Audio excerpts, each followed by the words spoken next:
London.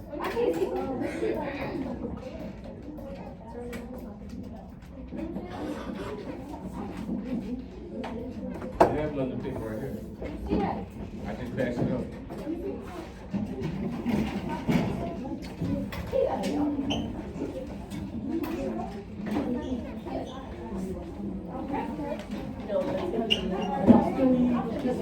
Hey, you still at a voice level 0?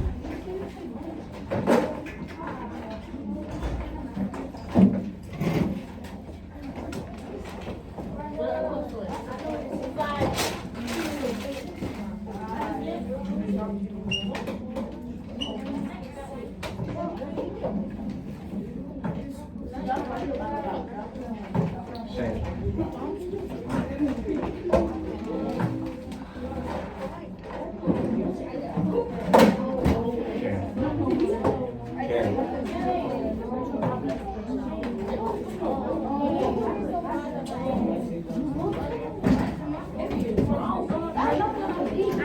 Say your voices are supposed to be off at a voice level 0 cadence. Alright, now my point's gone. E is still at a 0. Matthias is at a 0. Darius always at a 0. Still no point given because it didn't have to get to that point. Now let's go. Once you receive your paper, I'm going to get everybody to go so we can finish up. Go to source 2. We're going to revisit that one. Source 2. So everybody will be on source 2.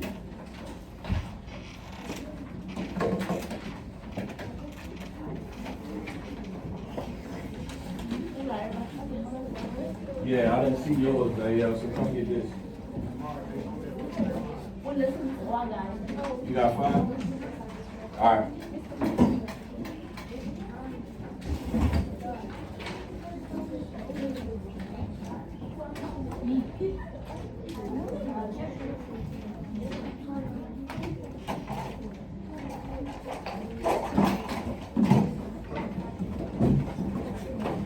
All right, we're finishing up on the lesson we have from yesterday. We have a map, 1 video remaining, and a source 4. Who's missing one? Matthias. Matthias.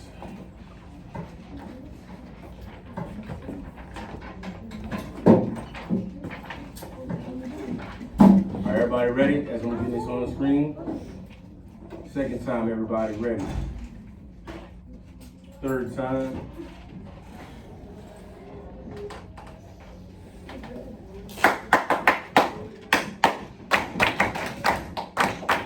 All right. Everybody have their pencil in hand at this point.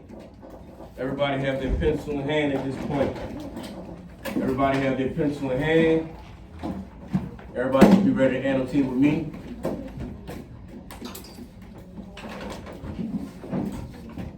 All right, 1 point. So we're going to source 2. Source 2 will be on the board. It's a map. I'm going to leave the map on the screen for the color reasons.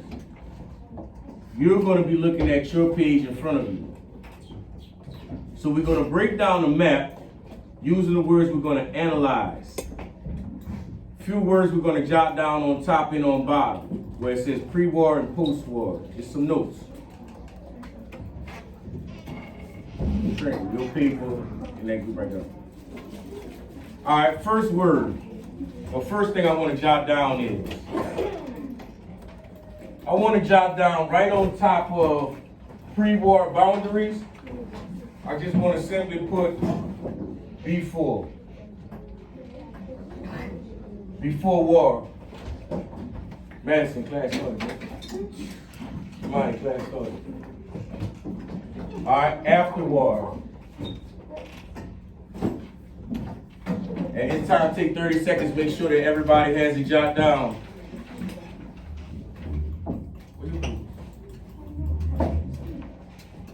What that paper I just had with the words on it? Shane, the one I told you to look at. Huh? That's probably yours, because I have London paper.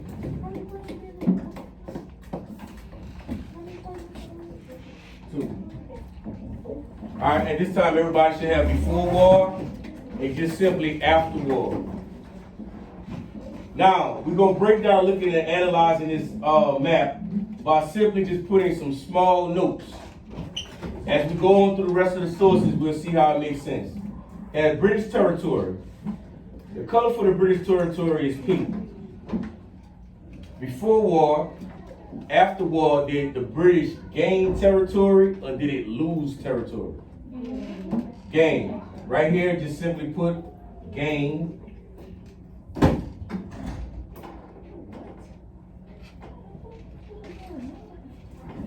Gain territory. Just the word gain in front of them. Gain territory. All right, next note. French. French is the yellow. Orange, yellow. Orange. All right, cool, orange. All right, before war, territory. After war, what took place? Did it gain territory or did it lose territory? Lose territory. Lose. Simply just put L-O-S-E. Lose territory. 30 seconds.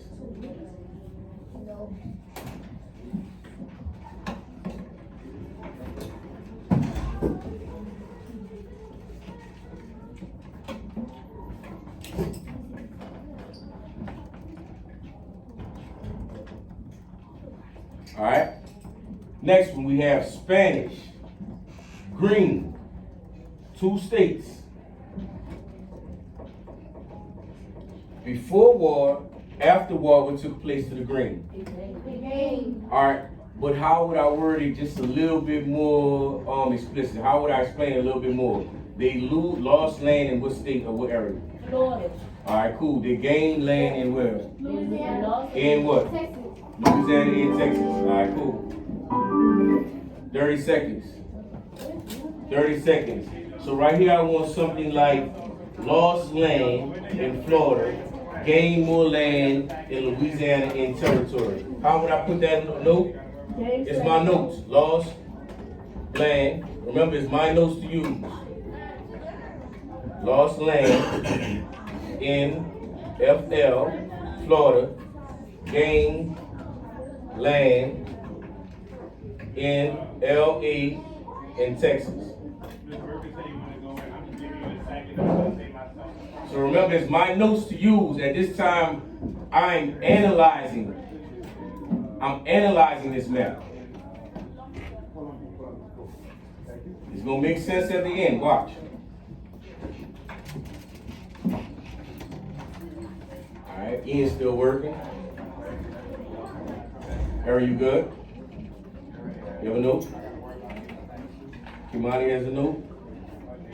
Good? All right. Mathias, a little bit harder. Sit up.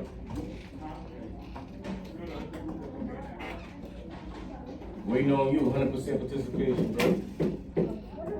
All right, the last one. I need to scroll up slightly. So this one has area that was occupied by Great Britain and France. That's this area right here. After the war, what took place? Was it occupied by... Thank you, man. All right. Was it occupied by Great Britain or was it occupied by France post-war? This area right here. It disappeared. What color it became? Who occupied by pink or purple? British. All right, so the British gained what? Land. All right, the British gained this territory also. All right. Now, 30 seconds to make a note of that.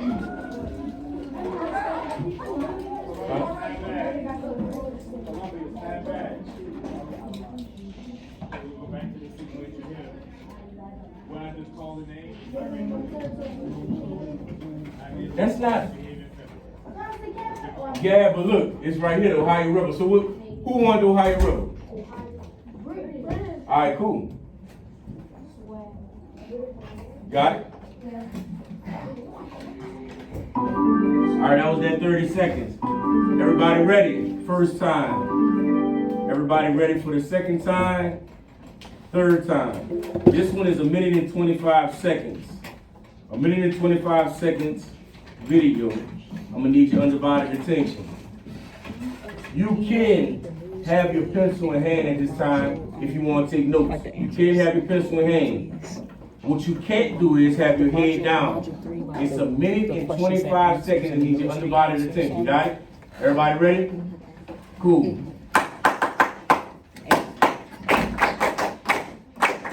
All right, one more awarded.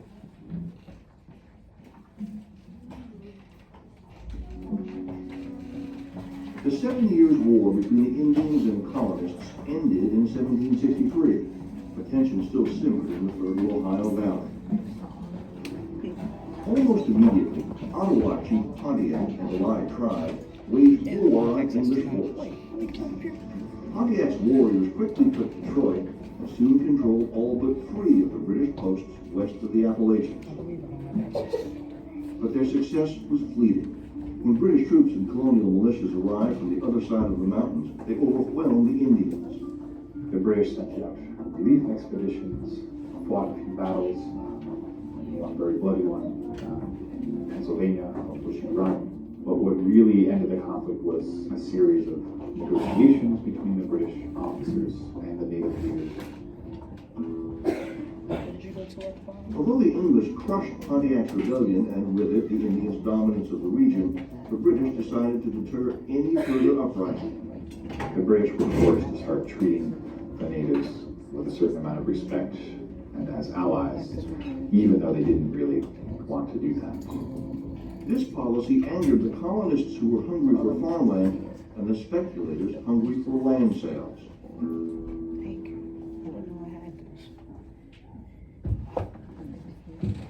All right, cool. What was the name? That's how we're gonna gather our notes. What was the name of the Indian mentioned in this segment? Starts with a P. No. No. Pontiac. Pontiac. Say, the 2 people that gave a response at the beginning, why did you blurt out? Alright, so, if anything, you should have just looked at the title. Pontiac's Rebellion. Pontiac's Rebellion. The Indian name was Pontiac. So right now on your page, right now what I need you to do on source 3, I need you to write Pontiac. Rewrite it.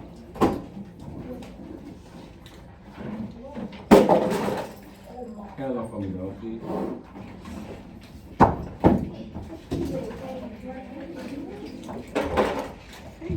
All right, I'm rewriting the word Pontiac.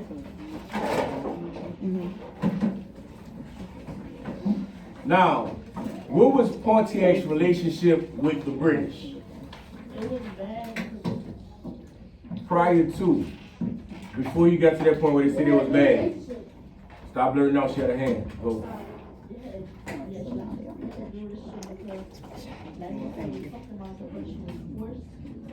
Forced to respect them. So at the beginning, put beginning,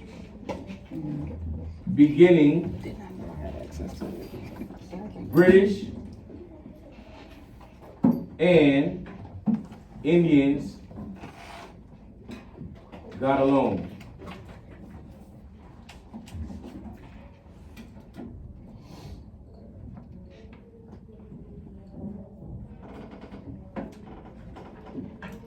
Now the conflict came from, I'm gonna write the word conflict, because colonists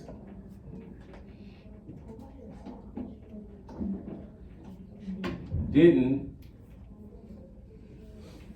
want to share land. So we're going back to the beginning. Because colonists didn't want to share land.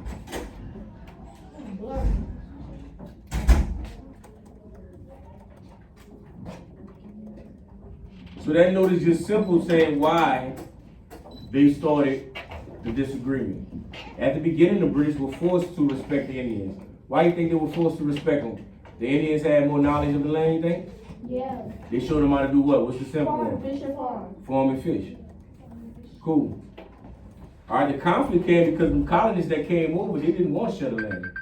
But was it even the British land to take at the beginning anyways? Was it their land? No. All right, cool. Small note, just letting us know about source 3.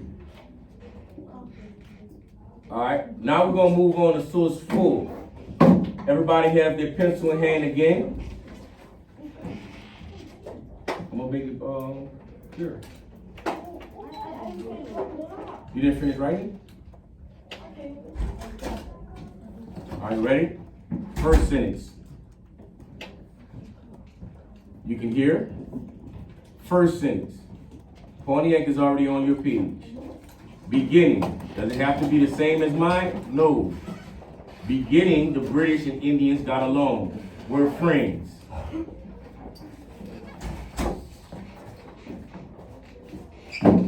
Next note that I have is, how did the conflict start? Because they didn't want to, the colonists didn't want to share the land with them. But in actuality, it wasn't even their land to share. 2 small sentences, 2 small notes. Won't have that much long on it. All right, let's move on. Now everybody, let's move on to source 4. Everybody ready? I need everybody at the same time.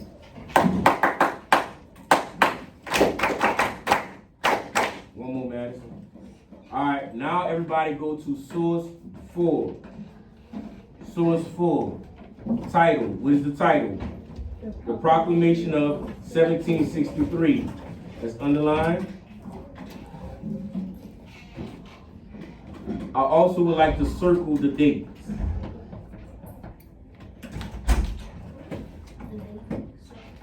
Circle the date. All right, pencil in hand. Everybody ready to annotate as I read. Ariel, pencil in hand and ready to annotate as I read. Let's go. Get up. The Proclamation of 1763 was issued by the British government in response to complex relations with indigenous nations, notably after Pontiac's rebellion.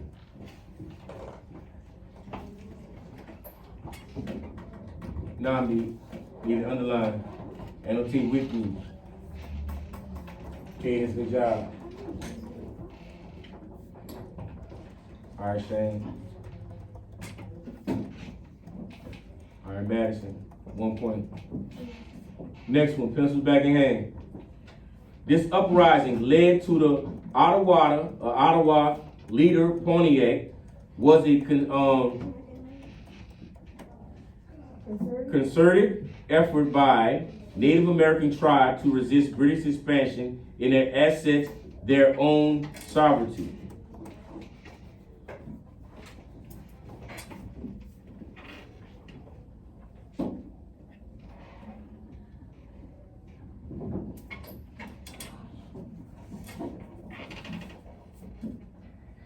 All right, continuing. The proclamation aimed to stabilize the colonial frontier and prevent further conflicts by setting boundaries for what colonial expansion, but it was also a reflection of Britain's financial strains after the French and Indian War. So if Britain had financial strains, that means that Britain probably owed someone? Y'all think that? Y'all ever heard the word debt? Yeah. Like being in debt? All right. Britain probably was going into debt. Continue reading. Colonial anger and frustration towards this policy considered one of the contributing factors that led to the American Revolution. Underline from colonial all the way to American Revolution. Well, which colonial? Can you see mine? Last sentence. Oh, yeah. All right. Box the word American Revolution. Small note. Have we heard this one before?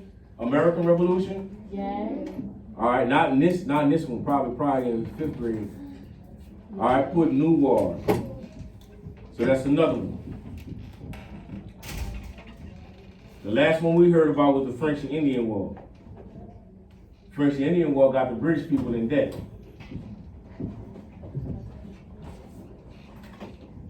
All right, continuing. We strongly order and require all people who have either on purpose or by accident settled on the lands that are described above, or any other lands that have not been given to us or brought to us, to immediately leave those settlements.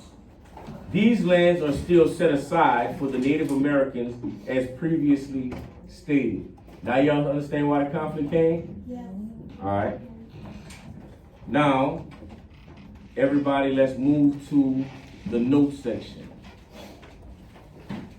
Go to notes. Everybody's on notes. Ready?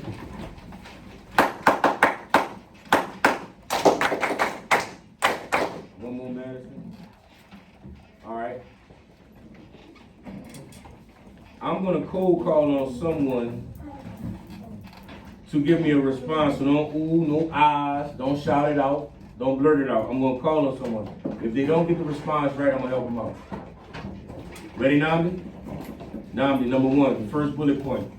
The blank in 1763 formally ended the French and Indian War, transferring controls of various territories.